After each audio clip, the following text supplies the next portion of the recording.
ఏపీలో ప్రస్తుతం రాజధాని అంశం హాట్ టాపిక్ గా మారింది.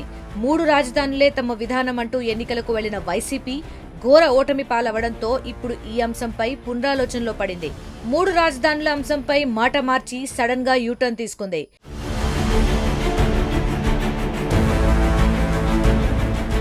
మూడు రాజధానుల నినాదంతో 2024లో ఎన్నికలకు వెళ్లిన వైసీపీకి చుక్కెదురైంది.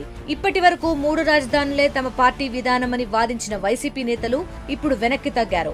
రాజధానిపై తమ విధానాన్ని పునరాలోచన చేసుకుంటామని శాసన మండలిలో విపక్ష నేత బొత్స సత్యనారాయణ ప్రకటించారు. మా విధానం 3 రాజధానులు అవసరం చెప్పాను నేను ఆ రోజుకి. మళ్ళీ ఈ రోజు నువ్వు అడుగుతున్నావు కాబట్టి మా పార్టీ విధానాన్ని మేము డిస్కస్ చేసుకొని చెప్తాము.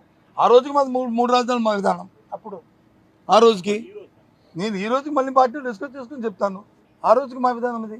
అందులో రాజధాని ఇక్కడ శాసన రాజధాని పెడదామని ఇక్కడ వచ్చి తయారు చేద్దామని అనుకున్నాం.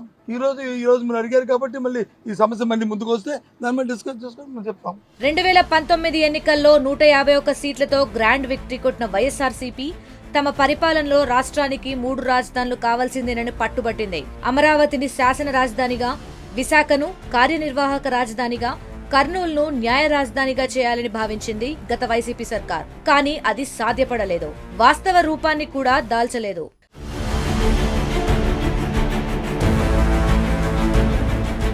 రెండు 2024 ఎన్నికల్లో 3 రాజధానుల నినాదాన్ని ప్రజల్లోకి తీసుకెళ్లినప్పటికీ వైసీపీ 11 సీట్లకే పరిమితమైంది. 3 రాజధానులుగా ప్రకటించిన ప్రాంతాల్లోనూ వైసీపీ ఘోర ఓటమి పాలైంది. ఒక్క కర్నూలు మినహా మరెక్కడా కనీసం ఖాతా కూడా తెరవలేకపోయింది వైసీపీ. సీనియర్లు సైతం పరాజయాన్ని చవిచూశారు. దీంతో తమ విధానాలపై వెనక్కి తగ్గినట్లు తెలుస్తోంది.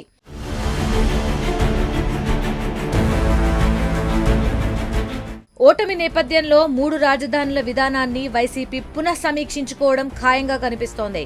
మరి రాబోయే రోజుల్లో వైసీపీ ఈ అంశంపై ఎలాంటి నిర్ణయం తీసుకుంటుందనేది వేచి చూడాల్సిందే.